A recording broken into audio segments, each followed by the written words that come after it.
If you're vulnerable to psychic damage from roguish language, stay away from these gibbering mouths. But if you intend on listening to this podcast about enriching your fantastical group hallucinations, you're too far gone already.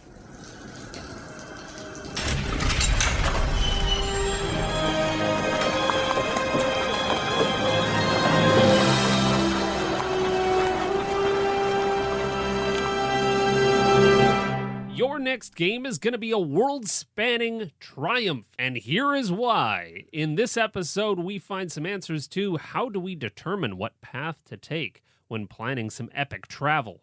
And what do we focus on during the travel to make it work? And what does it look like to put these ideas into action with some incredible examples? Welcome to the Hook and Chance podcast. I'm Travis. And I'm his brother Jordan. So if you haven't started to gather that we've got a bit of a theme going from some of our last episodes, we started with pacing and then we got into adding ticking clocks. Now, all of this is starting to build. We're talking about travel adventures today.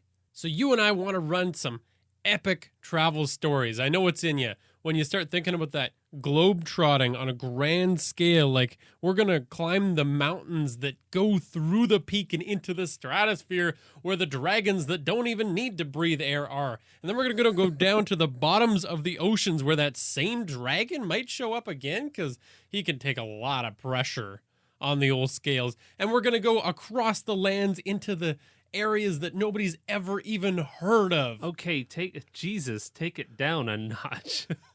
No, we're going to meet the gods themselves in the heavens. That's quite a travel adventure. Yeah. Okay, I wasn't thinking so big. I was thinking maybe like I want to tell a rich and interesting story within like a grim and grimy city. It's a tough city. And people get stabbed every day here. They just get shanked for a loaf of bread. And we're trying to get, like Warriors style, like the 80s movie, The Warriors. We're trying to get from just point A to point B. And God, I hope we survive. Great travel story, too. Huh. So we are talking about the same thing. We're talking about travel adventures. Absolutely. And do you think that the points that we're going to bring up in this episode apply to both? I sure hope so. Otherwise, we might have screwed up. Duds. Well, yeah, I think this really does, because all it is building a story that involves travel. And I think the real tricky bit here is the intent piece, is that we want to highlight the good and avoiding the dangers of travel stories. And this is a common thread that we see online where people go, hey, how do I run travel adventures? What goes into it? Well, the answer is usually you need some random encounters. How about an encounter table? Everyone needs an encounter table for running a travel adventure. That is a way to make things happen. But I've never really watched a movie whose premise was things happen. Watch this stuff happen. It doesn't matter. It doesn't have an impact on a grander scale. And George, the only reason that you and I can probably make fun of this is because we attempted it at one point. Oh, I've done it like 80,000 times. And I think you and I both had that initial experience with D&D that like our excitement for this new and fun game definitely overshadowed the fact that we just had random shit happen for like 2 months. Yeah. It was just a grab bag of weird shit that really didn't relate to our characters or the story, or, it just kind of said, life is chaos. Good lesson. I mean, yeah, you end up with those meandering stories that just kind of fizzle eventually. I mean, they can be fun for a while, but unless you're doing it with intent, they peter out. They get downright sluggish, like ass-dragging sluggish. And of course, on the other side of that coin is where the game is 100% character-centric and nothing outside of what deeply matters to the characters happens. It can start to feel a bit like The Truman Show, where it's creepily centered around the characters. Like a daytime soap opera or something. Like the only things that happen in the world affect the characters themselves. Yeah, and we want to be story focused on this podcast, and we definitely like that kind of game, but there is even a limit to it. You don't want your town to feel like every single person in it is the NPC that is going to give the quest. Like they're all just existing there with the sole purpose of handing out, hello, I need your help, please. Yes. I am a bread maker and they have stolen my... All right. Yeah, I get it. You got problems that nobody else can solve. Like you said, Travis, we did a pacing episode recently, and that's another issue that comes up all the time in travel, is the game falls flat because you think that you've got to play out travel for 6 sessions, and the pacing is just like, it's flat. I do recall having that exact thought. Okay, I want to get my players from this city to this city. Okay, let's measure that time. The average pace of a horse per day is 37 kilometers times the number of kilometers between the cities. So if I don't spend a ridiculous amount of time making the players feel like it's costly and time effect and it affects their timeline to travel from point A to point B, if I don't give them that sense of, Jesus, it's difficult to get around in this world, then they'll take that for granted and it'll just be like, oh, whatever, we can just go to this city. And if I want them to feel that, I have to spend 3 encounters a day in travel, and they're just going to grind their way through it. And that's how I'll make them feel like travel matters. Right. It comes from that desire to make the world feel dangerous and to make their time on the road feel accurate. And I think we have to respect that feeling. We get where that's coming from. But I think you and I, over time, have finally... I mean, sometimes it takes us a ridiculously long time to learn our lessons, but we've finally kind of figured out a nice middle ground. Yeah. And when you think about these adventures more objectively, you realize kind of how ridiculous you may have been. And I say you, but I mean me. Like, there's no adventure like walking for days on end, right? If you had to play that out, that would be just the weirdest adventure ever. You don't need tons of campfire scenes. We can only talk about how the players get set up and spend 10 minutes discussing their watch orders so many times. Yeah, and then you get into the whole like, okay, so who's going to take first watch? Well, the elf only meditates and is kind of aware, so we'll put them and they can take the first watch, and then barbarian takes the... And what is that leading up to? As the DM, you're starting to feel this pressure to make something bad happen because they spent the time planning for something bad to happen. But then are you punishing them or are you rewarding them? The players spent a solid 20 minutes of their evening of role-playing just figuring out how camp was going to work and making dinners and doing all of these things, setting traps, setting circles, setting alarms. Well, we better have an attack for all of this setup. Exactly. And then you roll a random encounter table to find out that an owl bear attacks camp and, all right, I guess we got some owl bear claws. What was the point of that? Is that going to happen every night now? But of course, no, we don't want to cross a continent in 30 seconds. So we got to do something to spend that time on the road. So it really comes down to trying to hit a nice middle ground.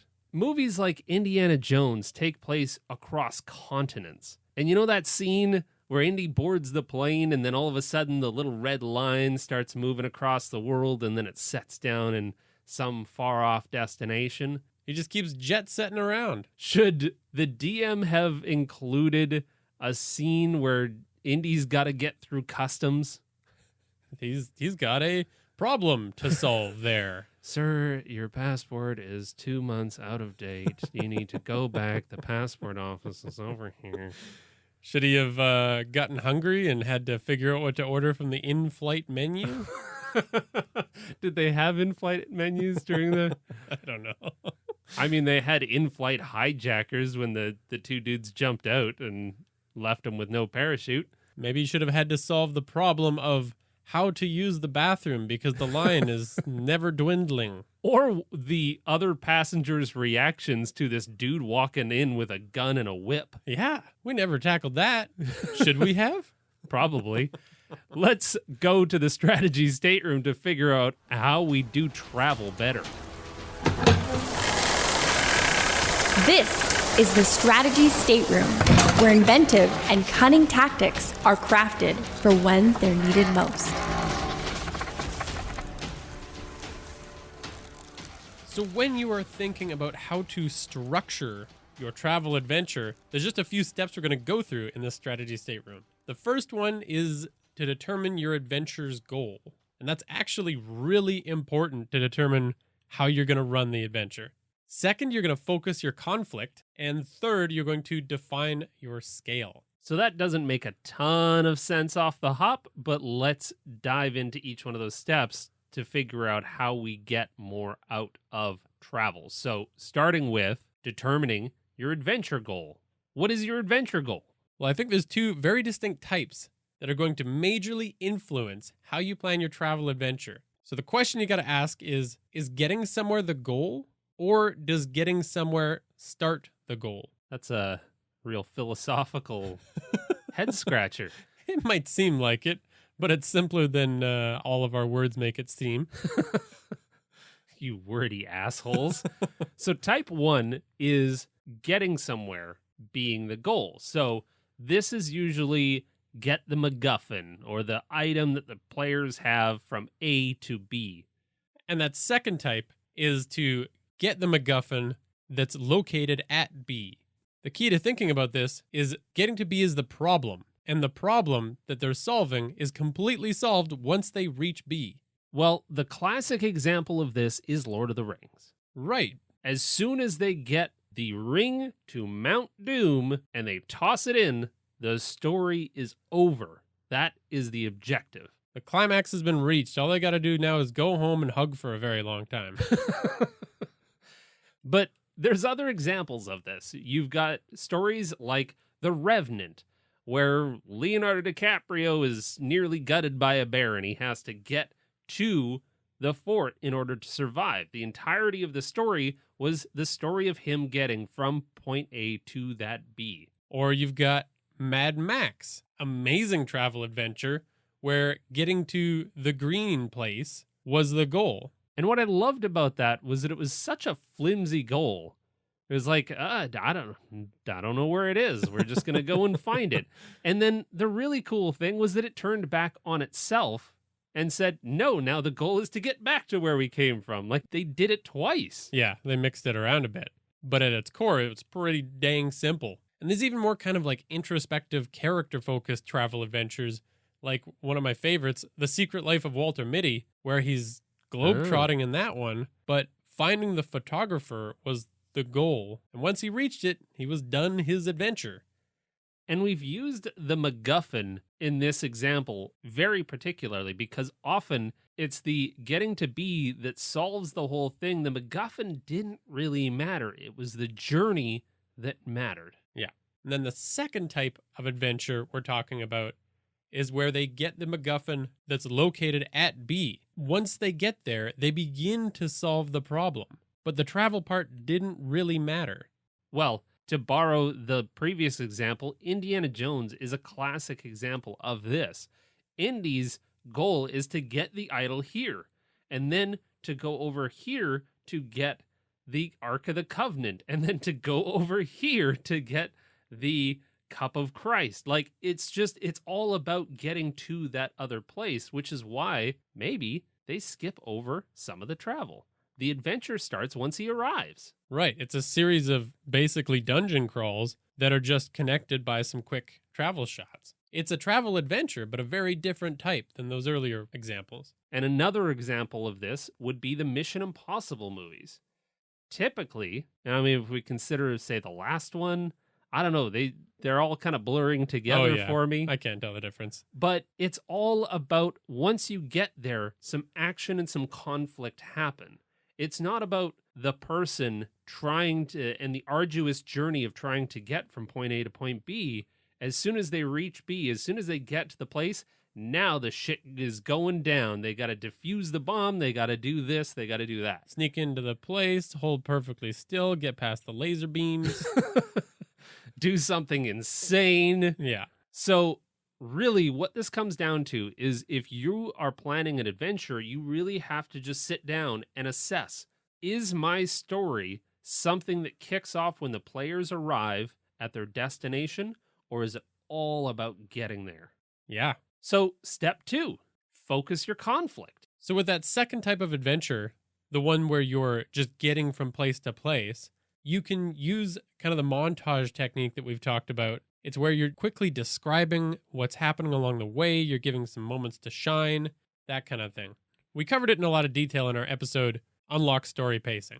But with that first type, where you're really focusing on what happens during the travel, you're going to want to figure out what your main conflict is going to be there and what's going to change by the time the party gets to their destination. Well, I think this really does lend itself nicely to the type of story that you're talking about, where you really do want to spend a lot of time exploring travel.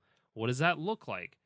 That being said, I think you kind of have to know your conflict regardless, whether you're going to do a montage that matters or you're going to draw it out into their own individual encounters.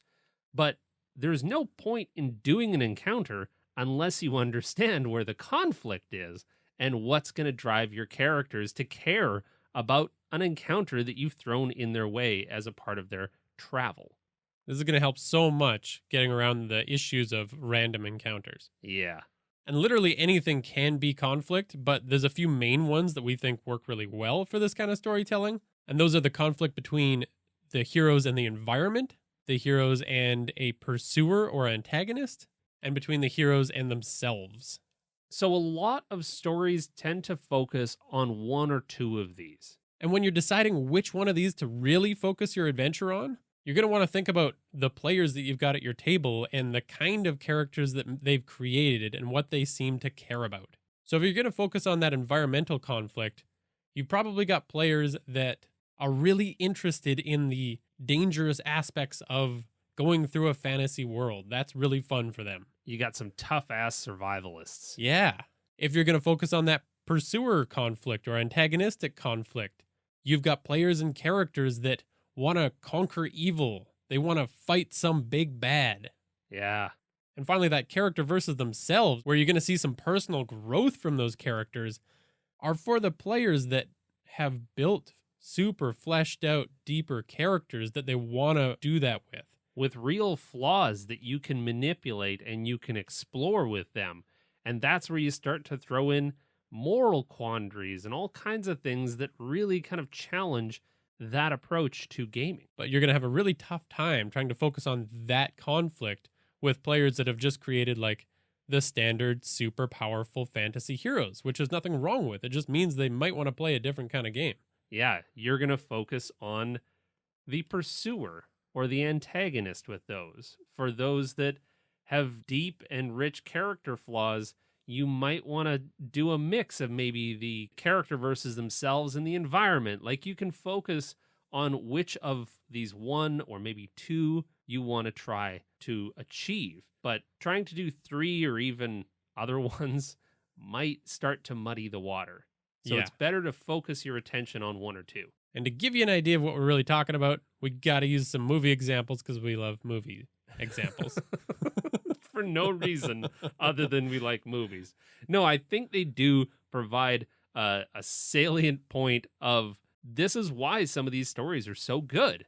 Like, for instance, The Revenant. That one's pretty straightforward. The conflict there that they're focusing on is the hero versus the environment. I mean, he's facing the dangers of nature every step along the way of his journey, and it's nearly bringing him down at every turn. Yeah, it's the will to carry on. It's the grit and the determination to not die from your horrible gut wounds. My God, that movie was rough. That was tough to watch. No thanks. You've got stories like Mad Max. It'd be easy to think this was hero versus environment because it was a dangerous world, but it was really about the fact that they were being chased, way more than the fact that the world was dangerous. 100%. And that Immortan Joe that is just hounding them with his men at every step. Yeah, that was just a non-stop onslaught. And it was all driven by one hideous dude.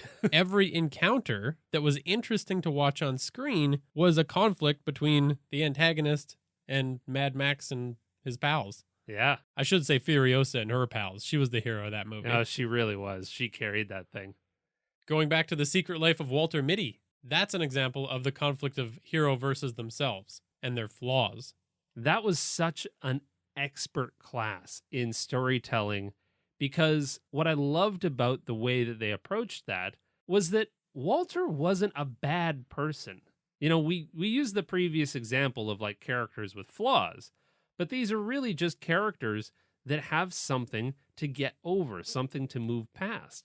And in Walter Mitty, he just really had a fear of life. He was a nice man. He did good things for people. Like, ultimately, at the beginning of the story, he could have just said, like, hey, I'm a good person, so we're going to wrap this story up.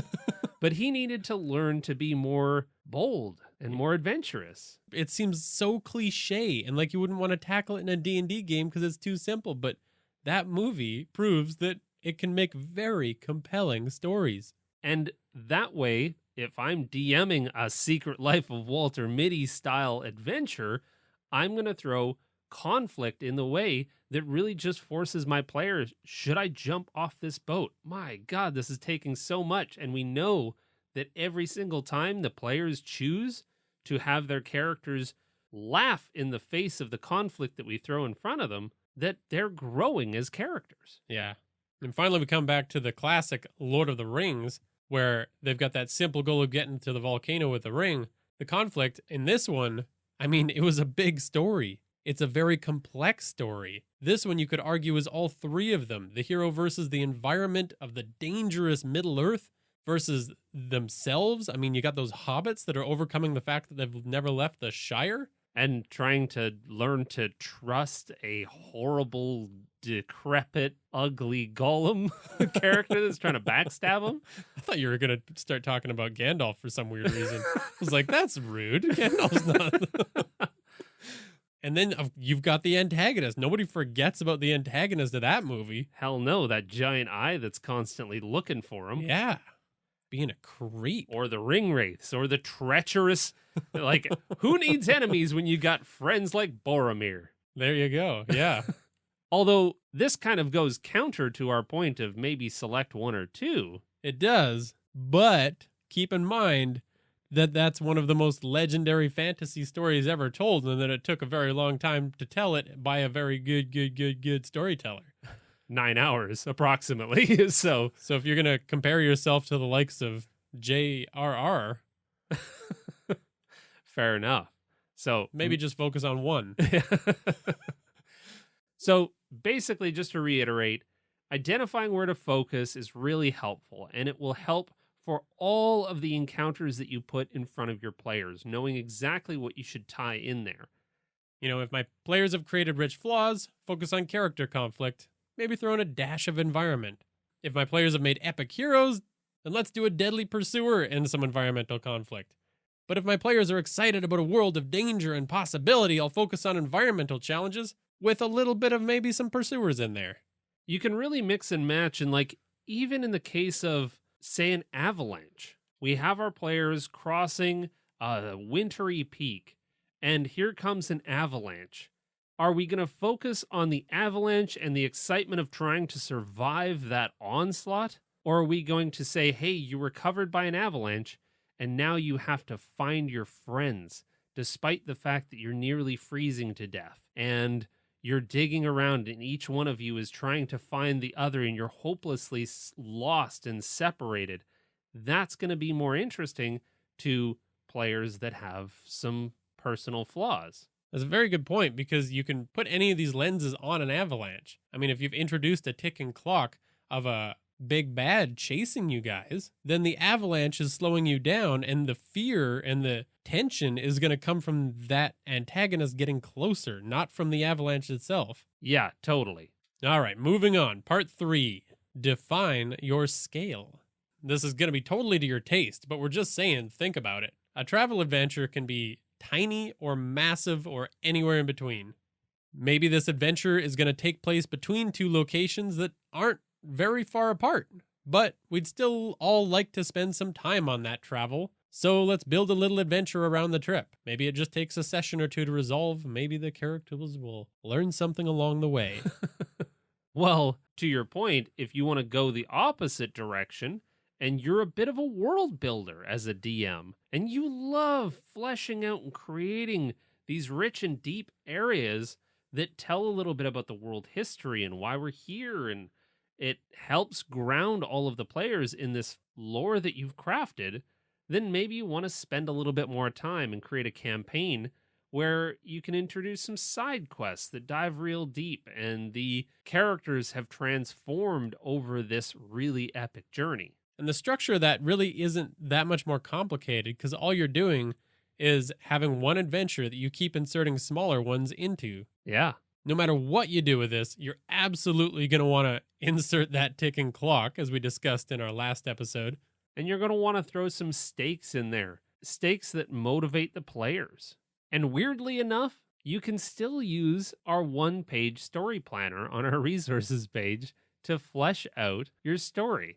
As a bit of a recap, how the story planner works is you've got 3 NPCs and they're going to set up your story. Then you have a travel section, which is more or less what's a trap, what's an obstacle, and then you wrap it all up at the very bottom with your big bad. And you can use this on a micro or macro scale to help you plan your adventure. You might use a few of them if you're planning a big adventure, or you can use one if you're just doing one session from A to B. Totally. So a quick recap. Determine your adventure goal, focus your conflict, and define your scale, and you'll have some wicked fun doing travel.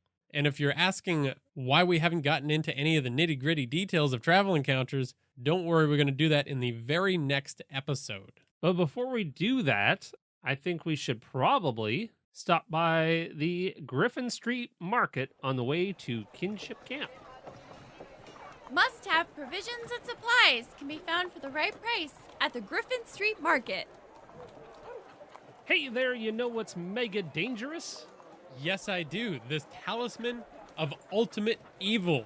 It's worse than anything else in this market. And we could sell it to you. We have one. But it's probably just going to kill you when you touch it. It does a lot of damage if you even touch it. Don't even look at it. No, cover it up. This is not a good sales pitch. But it is good for opening fissures in the ground.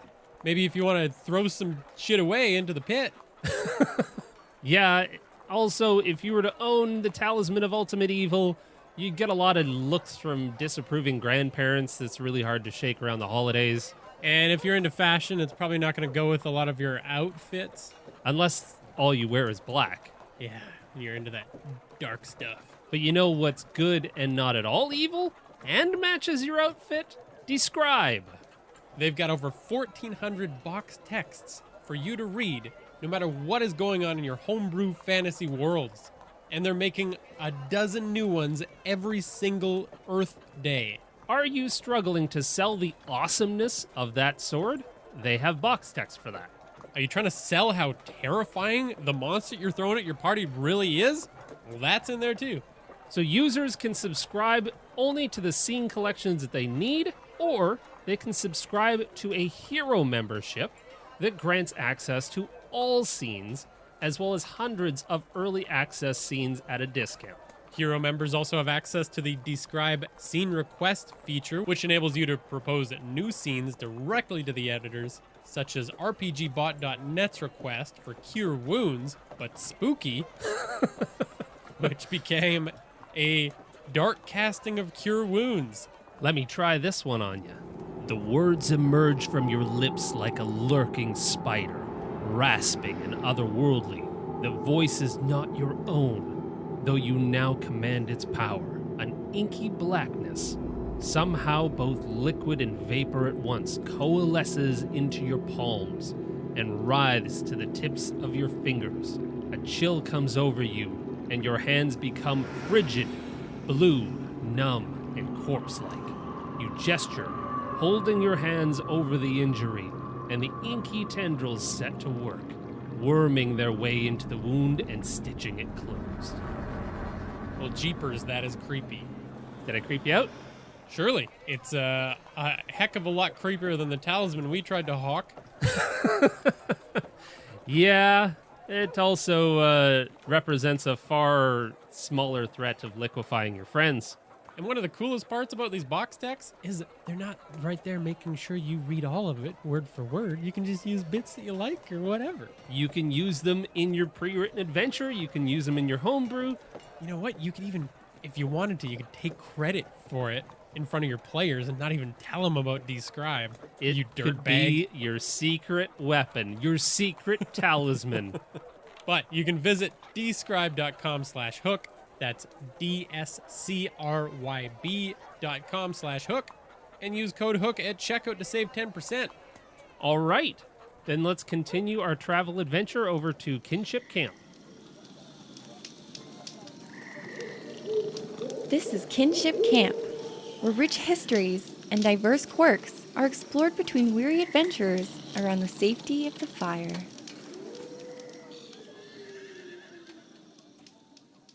All right, so for this Kinship Camp, we thought we needed some story prompts. And we needed them so that we could put this whole structure to a test and make sure that what we were saying wasn't total horse shit. And we turned to our wonderful patrons for those exact prompts. And they fucked us. We thought they might keep it simple and give us some prompts like a ranger that's afraid of water. But no, they are all more creative and ingenious and intelligent than we are. We had concepts getting thrown around like paraphyletic descendant groups. I was Googling shit. It got out of hand. So thanks again. We give you a lot of crap, but thanks again to our wonderful patrons. For keeping us surprised, energized, and on our toes. And we got quite a few of them. So we're going to split this up. We're going to do one of these in this episode and one of these in the next episode. And we're going to take their prompts and examine them based on what we talked about in the last segment. So we'll try to expand upon these ideas and flesh them out. And what we did was we asked our patrons for a character flaw, an antagonist, and an environment. And we'll try to flesh this out into kind of what a travel adventure might look like with all three of those elements. So this one comes from Hey There Lila, who gave us the flaw of a rogue that's allergic to a variety of things and tends to sneeze at the worst of times. Cool. The antagonist, who's a wealthy devil responsible for overly expensive prices on antihistamines. The mortal enemy of this rogue, obviously. Yep, they're the co-owner of a big fantasy pharmaceutical medical franchise. Those bastards. This is feeling a little too real. Especially with my allergies. And the environment of an underground cave corrupted by fiendish magic and overrun by spouts of hellfire and imps. I dig it. So, what's the goal? Well, I think it'd be kind of fun for the goal to be, let's get in there, steal the research so it can be spread throughout the land, not charged a buck and a leg for it. All right, so we've got a rogue attacking big pharma. Yeah. Fiendish pharma. What's your conflict then? Well, this specific thought doesn't really have a lot of personal growth to overcome necessarily because, allergies can't be willpowered through. I've tried every summer for my entire life. Yep, I've seen it. It's messy. Yeah. And I don't think the wealthy devil would jump right into the ring with our heroes either. Like, that's not going to be the big scary antagonist. This is more of like the corporate devil that sits in his office. Yeah. So I think this fiendish devil cave is going to provide some fun conflict if we focus on environmental.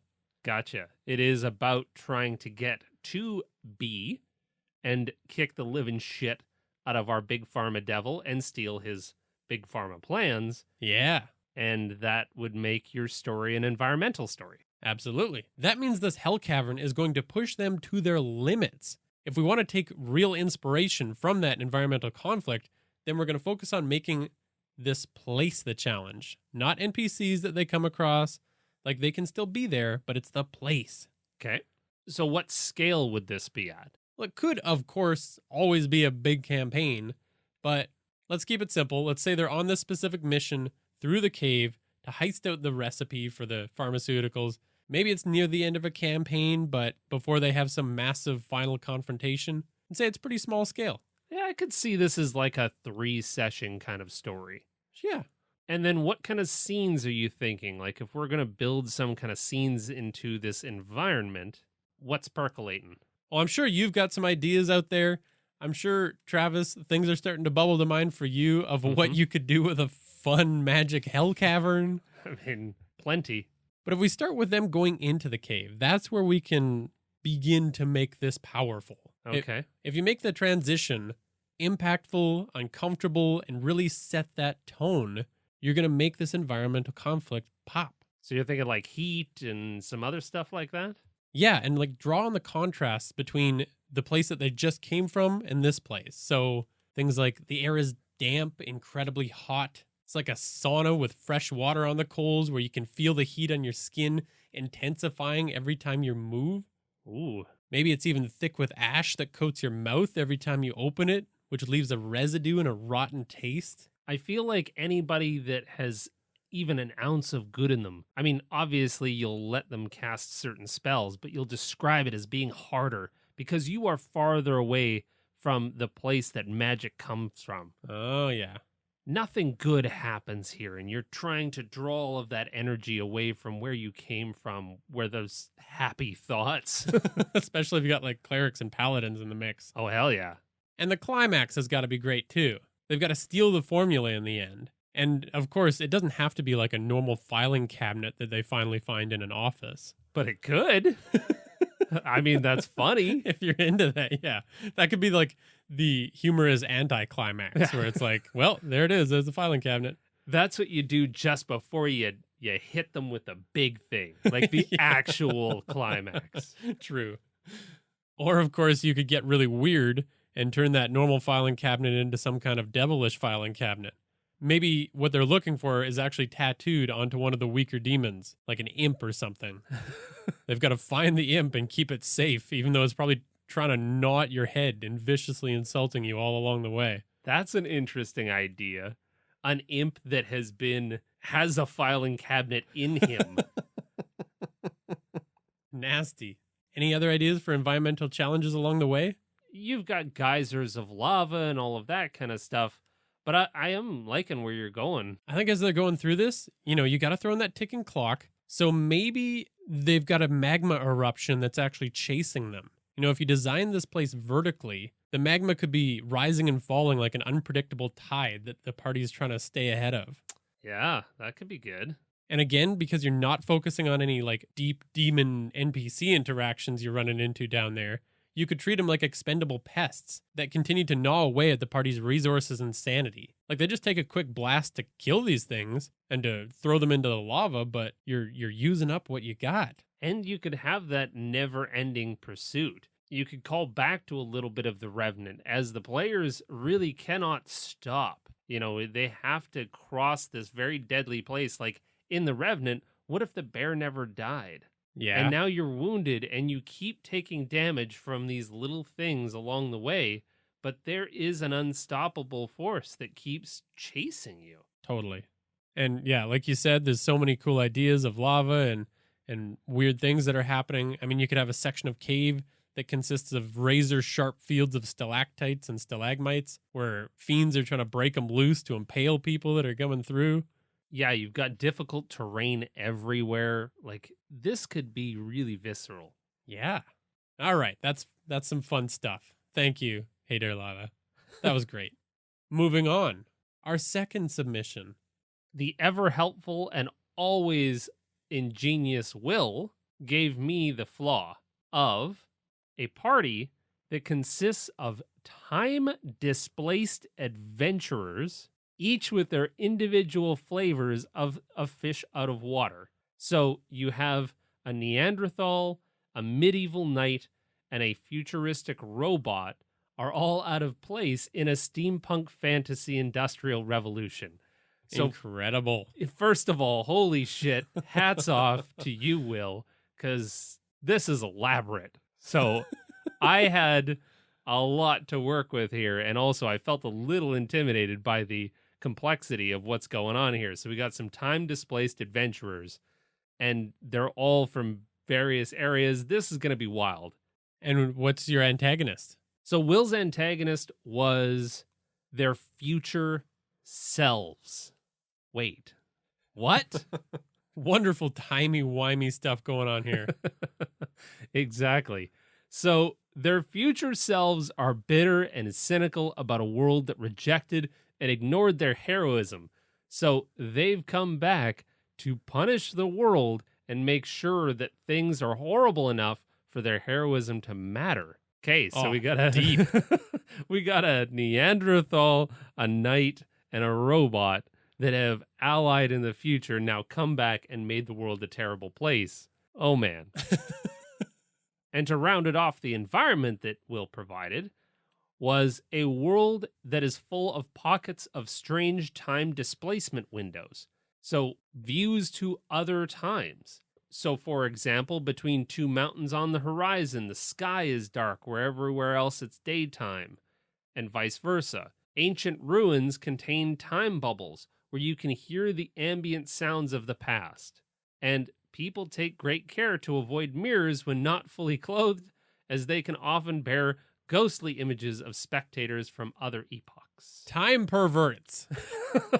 Yeah, I like that there was a little bit of creepy time voyeurism mixed in there for good measure. So, the goal.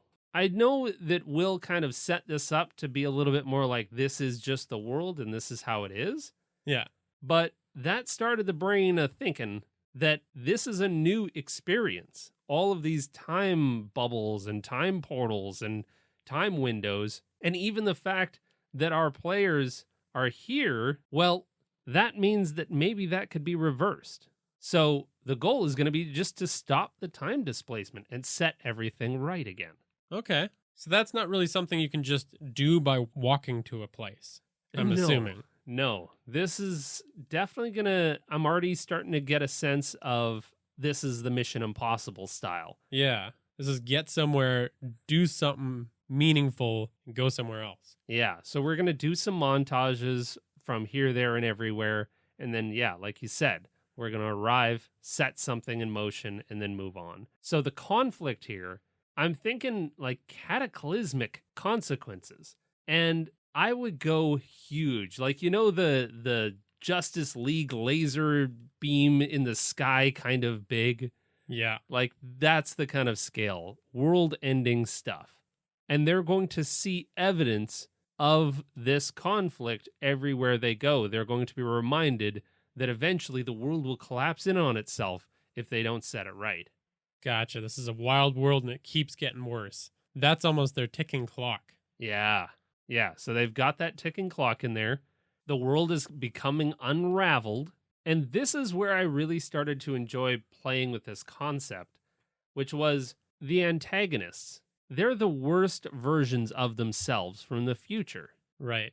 So all along, I can do a little bit of conflict with themselves, the players versus themselves, because if they've built their characters right, and this is going to take some DM coaching for sure, but they're fighting against becoming those people. So all along their adventures, I can put moral quandaries in front of them of, do you stop the time issues and just beeline it through your adventure, or do you stop to help the people, the little people? That's such a quandary that Will set up here, because if you stop to help, then you might end up leading to the thing that the bad yous want. Well, the world's going to end. Yeah. But if you charge forward, are you ever exercising the moral fortitude to understand and empathize, and maybe you can address the future, this horrible dark fate, by just learning to be better people? Yeah, you're developing the qualities to not become the people that you're fighting against. That's great.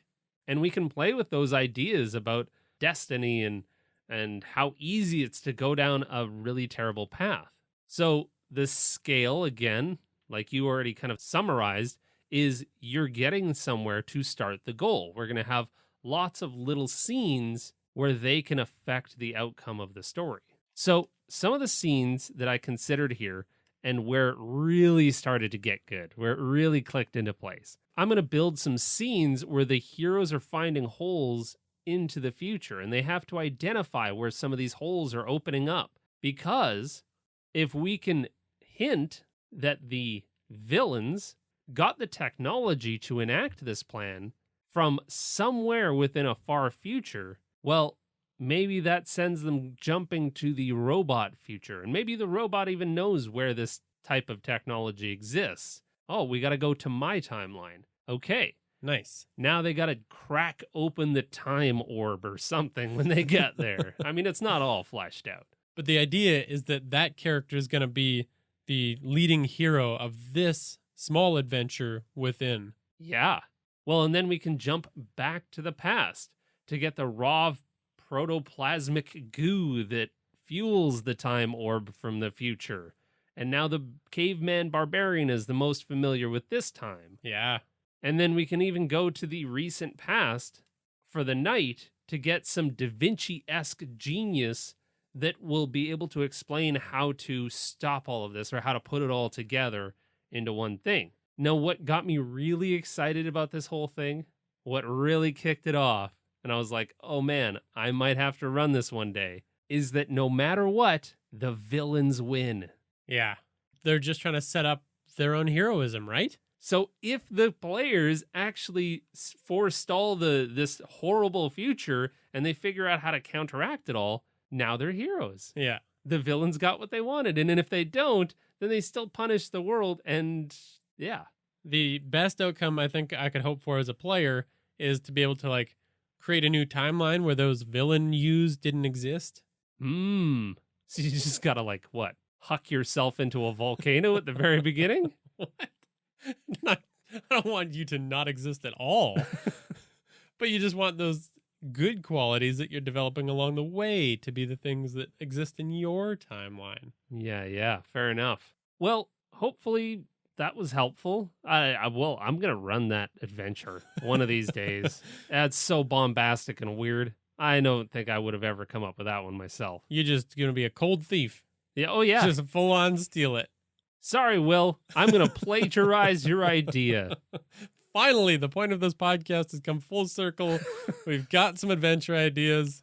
Turns out I was the villain the entire time. We went through all of this work so I could get this idea and steal it. Maybe you're my future evil self. I absolutely am.